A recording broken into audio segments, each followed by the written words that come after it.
بسم الله الرحمن الرحيم الحمد لله رب العالمين نتنياري كم تقولي صلا ابو مولى وي بكتي وي بمكو بكتي نبي كارشم لو كوكو بكتي دي فله parce que abo yala dine bamako yala to bamako kala ban corona di bamako de ko be nyana ko be kati mais ulu mais en réalité ulu banaka ulu ko grebo wala ni kati est ce que kati de bamako ça est ce que kati de bamako kati ko ndi bamako bedo na on assisa bena jume famo yala be kati rek mo mali yala ma kati président yala siglo kati ko kati yala bamako ça tu vois kati ni ma ko ti di bugu be kati la ti di bugu dume kala min fi ko fe aywa ya famudi c'est nous fait le kati ya c'est ni yorodobe ani yirmajo yorodobe ani marseille général nous kan tige jogo nya fo mais ali université de yoromina be kati de kabala o université de Bamako on dit université de Bamako mais ali be kati territoire de kan maman c'est là kuma bana on dit université de Bamako mais avec kati territoire de kan ça est dans l'arrondissement de Kalabankoro on dit même pas commune l'arrondissement de Kalabankoro Kalabankoro mais arrondissement même pas commune il y a pas moi voilà donc ma foi bismillah comme tu dis ça va il va quand do mo fla de kuma yo kuma fla fo mba fe ka sele yako donc ko nyeti donita mabigrimando nyeti donita mabigrimando do ya jaga ko doni bi kumunga wolu se ka gone ya hakefu doni me kuminga wolu ba se ka griya hakefu o fere che tukudi nyete donita chenu na feno be ibse ka minga ni tseka minge no dari nya ko yera bodo ibse ka minga ni tseka minge nam mais mi charge ko doni me min kuna a se comme problème be mamin kan o de b'a juguya dɔn mais ete mɔgɔ min kan e b'a filɛ fɛn den ye mais a bɛ min kan o de b'a dɔn a bɛ ka min k'ale la o de ko seede yɔrɔ la ma fila kelen ko a kɛra ɲɛna kelen ko a kɛra na ko jɔn ta ye tiɲɛ a kɛra min na a kɛra mun na o de ta ye tiɲɛ mun na ayi a kɛra mun ɲɛna ayi fɛn dɔ bɛ se ka kɛ ɲɛna i b'a interpréter cogoya wɛrɛ la mais a kɛra min na o y'a ye wa o y'a santi wa a kɛra ɲɛna a fɔra n ye jɔn ta de tiɲɛ a kɛra min ɲɛna diɲɛ bɔ cogo la o tubaarikɛla bisimila bi ye tarata ye juin kalo tile 7 o do san 2022 naamu o do o tubaarikɛla ala ka a fure hɛrɛ la ami l'effort o ye faso yɛrɛ ka fasiri ye ala ka farate fɔlɔ do jɔlen do drapeau ba ka casquette b'a la do b'a kɛrɛfɛ Assimi a ka premier ministre do ale dio awɔ a yira Assimi Sogel awɔ a yɛrɛ k'a fɔ Assimi ale ka qualification kɔni kiiri tigilamɔgɔw kɔni ɲɛkɔrɔ ka kɛ jamana ɲɛmɔgɔ kɔni ye ko o san kelen kɔni baaraw kɔni o ye bi ye a yɛrɛ k'a fɔ ko san kelen kɔni kɔnɔna na wulikajɔ caman kɔni kɛra kɛrɛnkɛrɛnnen na lakanako ta fanfɛla la ko kɔni kɛra kunna wolo kɔni ale ni k'u bɛ ka yɛlɛma caman kɔni boloda doni a natɔ olu la esor ale ka laseli o don oui Premier ministre fana bi a ka décret signé bi de le bel le 7 donc bi usangele a fona amogo bi gato to la gato o ga gato tigɛ ya tu gato tigɛ ya aya gato fla belebele ba fla kelen bi ke palais la kelen bi ke premier ministre la primature la o te ya ay en tant que CCB ma ke CCB mais jama ka doko parce que ministère la courbé mais CCB cour frère le no a frère le ay to wari kan l'indépendant ko di indépendant ale kuma na fɛn kan o de ye Ablaye Diop ale kɔni ye laseli kɔni kɛ ka yira k'a fɔ ko camancɛ fanga kuntagala kɔni ko o ye kalo 24 ye ko nka min bɛ tali kɛ u ni CEDEAO kɔni ka sama hukumu kɔnɔna na ko gɛlɛya yera yɔrɔ min na o de ye ka kuntagala jɔnjɔn kɔni fɔ ale ni ka baara minnu bɛna kɛ a kɔnɔna na ni ka olu baaraw kɔni taabolo k'o ɲɛfɔ ni o ye chronogramme détaillé ye k'u kɔni gɛlɛya sɔrɔla o yɔrɔ kofɔli olu de la ale ni ka kulu kɔni sigi sen kan kulu kofɔli minnu bɛna baara kɔni taabolo jateminɛ kɛ olu kan indépendant ale ka laseli don hali bi ani indépendant bɛ to ɲɔgɔn fɛ politique ko ta fanfɛla la kulu bɛ n'a fɔ ma ko yɛlɛma Bamako sigida naaninan na olu kɔni kun kɛn bɛ ka baara dɔw kɔni boloda baara kofɔli bɛ tali kɛ fɛn dɔ na o de ye ka to ka musaka dɔw kɔni bila kɛrɛfɛ walasa dɛmɛ bɛ se ka ta ka ɲɛsin mɔgɔw ma cogo min na kɛrɛnkɛrɛnnenya la sigidala mɔgɔw na yira k'a fɔ min bɛ tali kɛ o musaka kofɔli minnu bɛ bila kɛrɛfɛ Musa Mara kɔni y'a yira k'a fɔ ko dɔw kɔni tununa o musaka kofɔli n'a yira k'a fɔ ko wale min kɔni kɛlen filɛ nin ye ko wale bɛnta tɛ indépendant ale ka laseli don hali bi ani indépendant bɛ to ɲɔgɔn fɛ yira k'a fɔ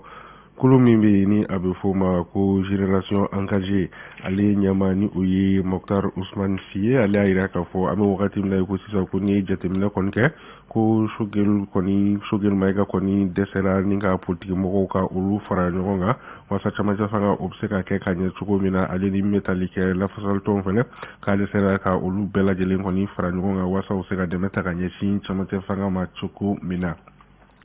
hali bi ani indépendant bɛ to ɲɔgɔn fɛ a yira k'a fɔ min bɛ tali kɛ lakanako ta fanfɛla la Antonio Guterres ni ale o ni kɔni ɲɛmɔgɔ ale laseli kɛ ka yira k'a fɔ ko ni Mali dugukolo kɔni ta 100 sigira ko 15 ko o kɔni an ka ɲɛmɔgɔw kɔni ka yamaruya bɛ o de kɔnɔna na o de bɛ u ka mara kɔnɔna na indépendant ale ka laseli don. olu mɛnɛ yan ko an dɛmɛ ma se ka minɛ ka tɔnbolo sisan. Tiɲɛ yɛrɛ la. Le reporter ale mun fɔ. Reporter ale kumana fɛn min kan o de ye CNDS ni ale kulu ye min kɔni ɲɛsinnen don adamadenw ka hakɛ tɔbɔtɔli kama a Gibu Buware ni a ɲɛma ale kɔni laseli kɛ k'a yira k'a fɔ ko kabini camancɛ fanga kɔni nana fo ka na se an bɛ wagati min na i ko sisan k'u kɔni ma mitali kɛ bagabagali kɔni ta k'a ɲɛsin u ma u ka baara kɔni hukumu kɔnɔna na a kunnafolidi kɔni kɛra u ni kunnafolidilaw ka dumuni dɔ kɔni senfɛ min ni o kɛra jeudi tɛmɛnen juin kalo tile 2 reporter ali bi ani a bɛ to ɲɔgɔn fɛ yɛrɛ k'a fɔ M5 RFP ale kɔni ka san 2 ɲɛnamali kɔni ɲɛnajɛ baaraw kɔni kɛra o hukumu kɔnɔna na yɛrɛ k'a fɔ semasi ni ale kulu ye min ni o bɛ ka Mahmoud Diko hakilinaw kɔni dɛmɛ olu y'a yira k'a fɔ ko ni ye jateminɛ kɔni kɛ ko a bilan kɔni ko nimisiwasa kɔni ma sɔrɔ a la reporter ale ka laseli don hali bi ani reporter bɛ to ɲɔgɔn fɛ Jibon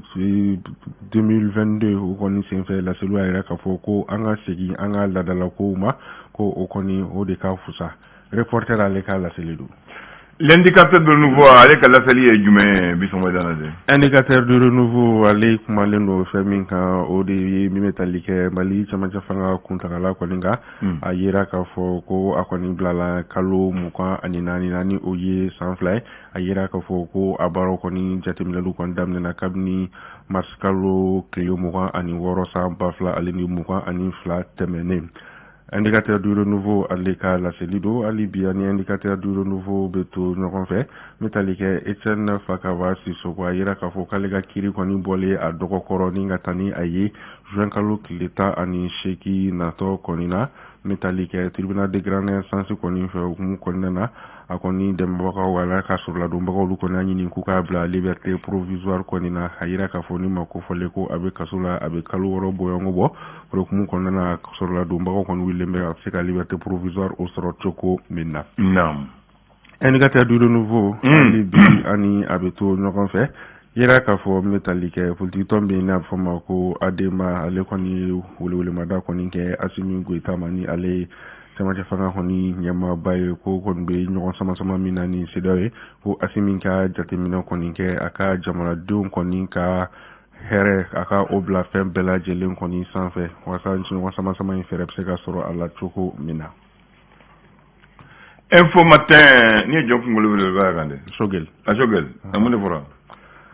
M5 RFP ale ka san 2 ɲɛnamali hukumu kɔnɔna na Choguel fɛnɛ ale laseli kɛ a yira k'a fɔ ko ma vérité ale fɛnɛ ka tiɲɛ a yira k'a fɔ ko san 2 kɔni kɔnɔna na ko baara min kɔni kɛra ko o kɔni ka ɲi ka kɛ kunkɔrɔtan kɔni ye M5 RFP o kɔni kɔnɔna na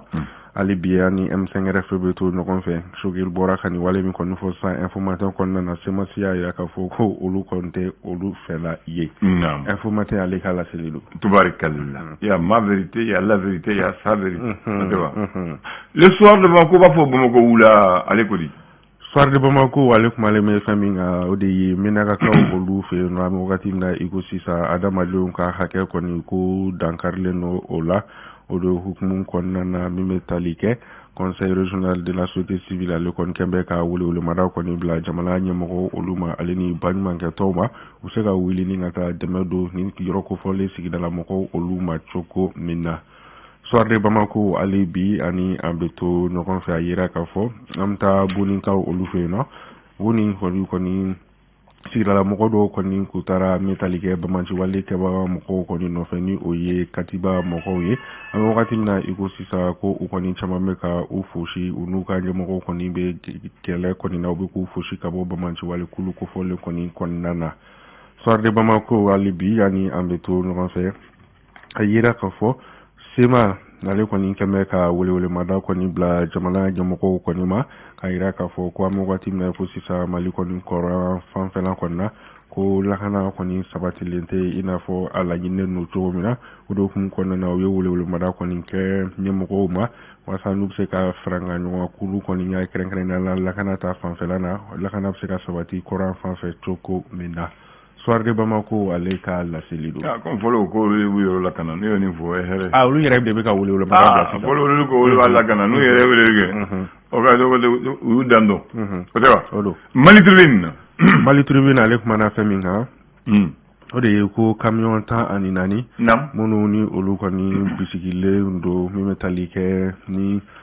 ko fembe u konnana mono ni shauma se shariama u ko ni yamaria o de hukumu konnana ira ka fo camion ko folo ko ni minana anga douanion ko ni fe ni ngatani ubi douanion olu ko ni ka kurba kon konnana falaje ka olu fe na ira ka fo wala ko folo ko ni kera sibiri shuka duku ko ni je kari ola Mali Tribune aleka la selido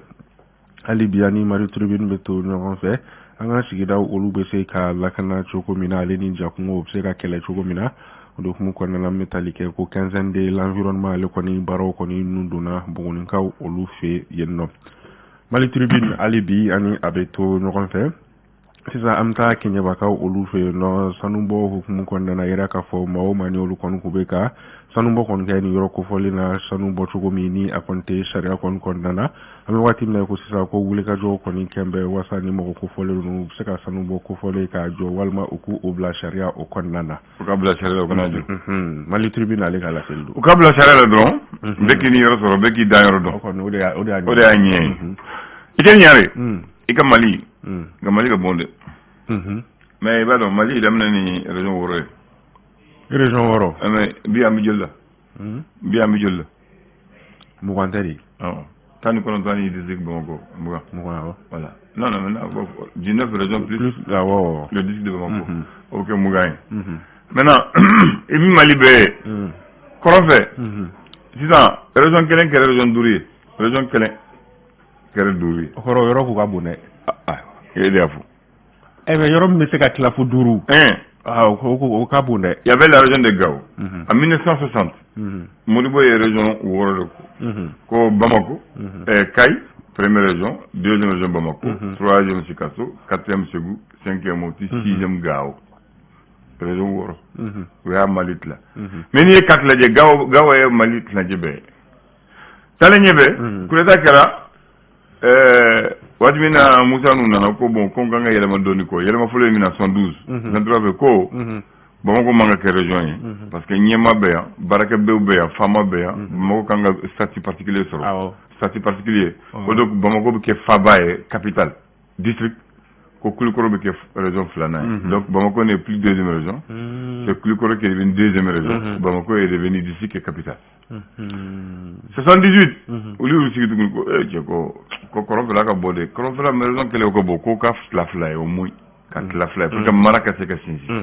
donc il y a Gao Tchi il y a que fla ko région de Gao région de Tumbus 6e et 7e région o région de Gao tuguni 91 ba monti nana ko ka Tchi ka ke fla ko ali sa ka bo il y a Tchi tuguni il y a que région de Gao et région de Kidal OK avec région des gens akara jule akara sabay uye Tumbutu boala kwa kabo uye Kidal boala kwa kabo aliza maintenant mu de 2015 mu ne kera ko Tombouctou ni Kidal yɛrɛ ka bon ko k'a ci tuguni donc u ye tawde ni bɔ Tombouctou la u y'o kɛ région ye u ye Mɛnɛkɛ bɔ o fana la k'a kɛ région ye donc ka taa 1960 ka n'a ye Gao région kelen kɛra région 5 ye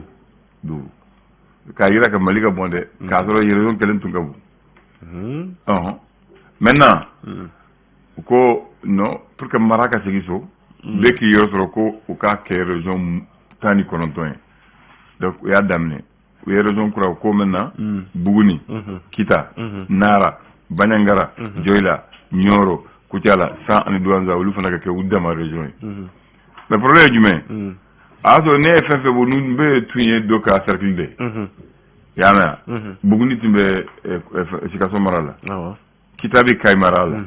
Nara bɛ Kulikɔrɔ mara la Bandiagara bɛ Motu mara la Dioila bɛ Kulikɔrɔ mara la Nioro bɛ Kayi mara la Koutiala bɛ Sikaso mara la San o bɛ Segu mara la Douentza bɛ Motu mara la o k'olu kɛ région ye maintenant n'u kɛra région ye cercle bɛ tila cogo di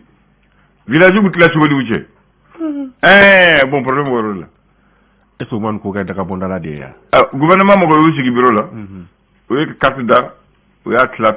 u y'a bɔ waati min na mɔgɔw ko a tɛ yan tɛ an tɛ sɔn mɔgɔw tɛ sɔn dɛ ko a tɛ kɛ tan dɛ donc u y'a ɲɔngiri yɔrɔ la donc région kura ninnu an sigilen dugu kɔnɔ jɔn de bɛna kɛ u ka cercle jumɛn de bɛna kɛ u ka arrondissement jumɛn de bɛna kɛ commune a balani de o yɔrɔ la fɔlɔ mais gouverneur kɔni bɛ dɛ aya gouverneur kɔni bɛ ok maintenant an b'o de la fɔlɔ o tɛ wa a tɛ se ka jogo kɔrɔ la ka se ka jogo kɔrɔ o tɛ se ka tuguni est-ce que o bɛ se ka tuguni a bɛ se ka kɛ dɛ papier tɛ a tɛgɛ de n ko tɛgɛ de y'a sɛbɛn a bɛ se ka lasegin a k'a lasegin awɔ ka segin cogo kɔrɔ e b'a fɔ k'a segin dɛ awɔ mun na parce que a tɛna ɲɛnabɔ tan o a tɛ ɲɛnabɔ ayi o bɛɛ kɛ a tɛ ɲɛnabɔ ayiwa ala k'a diya merci i ni ce i ɲare